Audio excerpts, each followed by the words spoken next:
Hi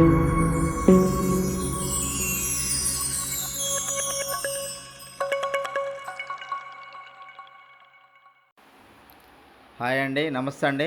Varahi అమ్మవారి నవరాత్రిలో భాగంగా 7వ రోజు అయినటువంటి దీక్షలో ఈ యొక్క యూట్యూబ్ ఛానల్ను ప్రసారం చేస్తున్నాం. మా ఛానల్ని అందరూ ఆదరిస్తారని, అమ్మవారి ఆశీస్సులు అందరికీ ఉండాలని, అందరూ బాగుండాలి, అందులో నేను ఉండాలనే సంకల్పంతో మీ ముందరికి వస్తా ఉన్నాను.